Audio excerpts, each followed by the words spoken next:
आप देख रहे हैं आलमी सैयारा न्यूज़। इस वक्त हमारे साथ मौजूद हैं निगमेंद्र मिश्रा जी, जो कि लखनऊ 175 विधानसभा के निर्दलीय प्रत्याशी हैं। निगमेंद्र मिश्रा जी, आपका बहुत बहुत स्वागत है आलमी सैयारा न्यूज़ में। धन्यवाद जी। मिश्रा जी, हम आपसे जानना चाहेंगे, जैसा कि आपके बारे में मुझे जानकारी मिली है कि आप एक बड़े ही संघर्षशील व्यक्ति हैं और आपका संघर्ष कुछ हमें देखने को मिला, जिससे कि मुझे उम्मीद है कि आने वाला जो चुनाव है सन 2022 का, इसमें आपको सफलता ज़रूर प्राप्त होगी।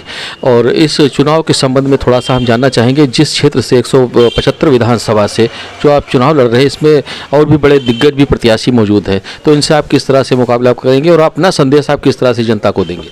देखिए, सबसे पहले मैं आपको बताना चाहूँगा कि मैं 175 लखनऊ कैंट से प्रत्याशी हूँ। कैंट में है 175, अपने कैंट का नाम नहीं लिया।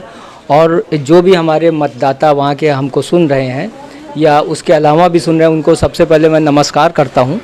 और मैं आपको बताना चाहूँगा कि देखिए कि मैं अपना चुनाव लड़ रहा हूँ और कोई भी प्रत्याशी वहाँ से खड़े हैं, जो भी खड़े हैं, हमें जो है उनसे मतलब मैं उनसे मेरा मतलब कोई भी लेना देना नहीं है। मैं अपनी बात कहता हूँ और अपना चुनाव लड़ता हूँ और जनता जो भी जो है निर्णय करेगी वो मुझे जो है स्वीकार होगा। आपने इससे पहले भी चुनाव लड़ा है कैंट क्षेत्र से, और इस वक्त आपकी योजनाएं क्या है? जनता के बीच आप किस तरह से जाएंगे? क्या आप अपनी योजनाएं रखेंगे? देखिए, मैं राजनीति में था नहीं। मैं थोड़ा सा अपना बैकग्राउंड आपको बताता हूँ कि मैं हाई कोर्ट में जो है वकालत कर रहा था लखनऊ में, लेकिन ईश्वरीय प्रेरणा एक हुई कि माहौल देश में इतना ख़राब हो रहा था कि उसको देखते हुए मैं 2012 में सन 2012 में मैं गौरीगंज विधानसभा से मैंने पहला चुनाव लड़ा।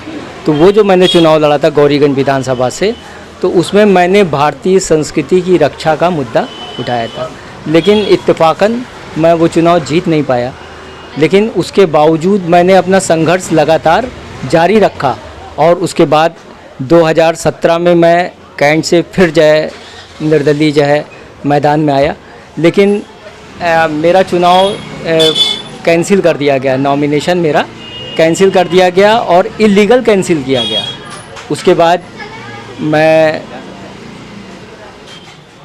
मैंने जो है लोकतंत्र की रक्षा के लिए कि कोई भी प्रत्याशी, देखिए लोकतंत्र का मतलब है कि कोई भी व्यक्ति जो भारत का नागरिक है और वो जो है जो भी जो है संविधान के अनुसार जो है उसकी जो है अर्हताएँ होती हैं उसको पूरा करता है, वो चुनाव में खड़ा हो सकता है। इस वक्त के जो मुद्दे हैं, मूल समस्याएं हैं लोगों की, स्वास्थ्य, शिक्षा और सुरक्षा की बात करते हैं।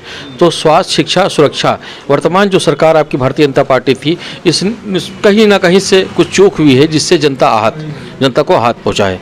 तो क्या आपका स्वास्थ्य, शिक्षा, सुरक्षा से संबंधित आप इस पर क्या संदेश देंगे? नहीं, देखिए, स्वास्थ्य, शिक्षा ये तो एक अहम चीज़ है और शिक्षा तो समझिए कि हमारी एकदम गर्त में चली गई, क्योंकि पहले जो है इसका जो है मतलब मैं श्रेय जो है जो शिक्षा हमारी गर्त में गई है, इसका मैं श्रेय जो है या कुश्रेय कह लीजिए, वो मैं देता हूँ भारतीय जनता पार्टी को। वो इसलिए क्योंकि इन्होंने बिना सोचे समझे 92 में जो है नकल अध्यादेश ये ले आए। तो इन्होंने कहा कि जो भी जो है नकल करेगा उसको जेल भेज दिया जाएगा। अब बताइए कि छोटे छोटे बच्चे जो 10th में पढ़ रहे हैं उनकी क्या उम्र है और कहाँ मानने वाले? पास होने के लिए आदमी क्या क्या करता है, कुछ ना कुछ तो ताका झांकी करेगा। तो वो छोटे छोटे बच्चे अगर अपराधियों के साथ जेल जाएंगे तो उनके ऊपर, उनके मतलब भविष्य के ऊपर क्या असर पड़ेगा? नहीं, कुछ जो है ना कोविड-19 की वजह से भी कुछ फ़र्क पड़ा है।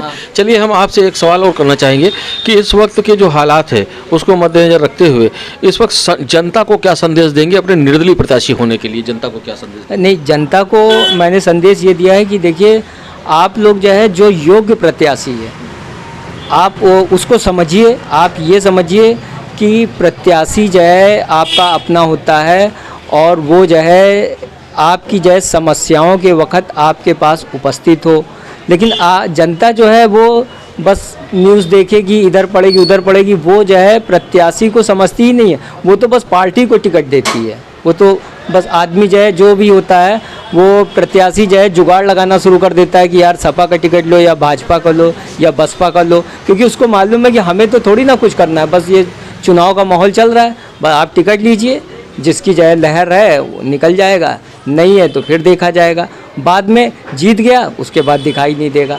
तो प्रत्याशी ऐसा होना चाहिए कि जो है जिसका मोबाइल नंबर जो है बाद में भी ना बदले, जो विधायक बनने के बाद भी आपके सामने, अब जैसे हज़ारों समस्याएं होती है, अब जैसे छोटी सी बात बता रहे हैं कि भारत सरकार ने कोई भी सिक्का नहीं बंद किया। अभी आप बैंक में चले जाइए, देखिएगा कि अगर 119.50 मतलब 50 पैसा भी चल रहा है, 1 रुपया भी चल रहा है, लेकिन लोग जो है मनमानी तरीके से सिक्के बंद कर देते हैं, कह रहे हैं ये छोटा सिक्का इसको नहीं लेंगे, 1 रुपये का बड़ा सिक्का लाएंगे। अब इसके लिए कौन खड़ा होगा? विधायक को सामने आना चाहिए, सांसद को सामने आना चाहिए। ये तो आप लोग जानकार लोग हैं, इसलिए आपको जानकारी है।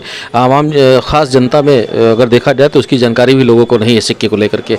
अभी वर्तमान जो परिस्थितियां हैं जनता की, और इनको देखते हुए आप जनता को अपने चुनाव के जरिए से, अपने निर्दलीय प्रत्याशी होने की वजह से आप जनता को क्या संदेश देंगे, जो जनता को संदेश देना हो?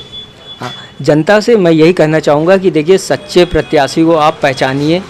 मैंने अपना पंपलेट में जो है सारी बातें लिखी हुई हैं, और आप जो है उसको जो है वोटिंग दीजिए। आप पार्टी के आधार पे ना वोट दीजिए, और अगर वो सक्षम है तो वो जो है बाद में, जैसे मैं निर्दलीय हूँ तो सक्षम हूँ, तो मैं बाद में समझ लूँगा कि मुझे किसका साथ देना है सरकार बनाने के लिए, किसका नहीं देना है। लेकिन जब अच्छे लोग जो है या योग्य लोग आएंगे तभी जो है उसका कल्याण कर पाएंगे, क्योंकि मैं एक समर्पित जो है जीवन लेकर के चल रहा हूँ, और मैं विश्वास आपको दिलाता हूँ कि जीतने के बाद मैं आप ही लोगों के बीच में रहूँगा, और जो भी निधि का पैसा है पूरा एक एक पैसे का हिसाब दूंगा, पूरा सब वो आप लोगों के लिए समर्पित है। और मैं तो अपनी तनख्वाह ही मुझको मिल जाए उसी को बचा लूँ बहुत है, क्योंकि इतने लोग यहाँ पे मतलब अभावग्रस्त हैं, इतने गरीबी है, तो वो भी मेरी शायद ना बच पाए। तो इस भावना से जो आदमी लड़ रहा है, और मैं लेखक हूँ, कवि हूँ, साहित्यकार हूँ, मैंने अपनी पुस्तकों के माध्यम से जो है देश को बहुत कुछ देने की कोशिश की है।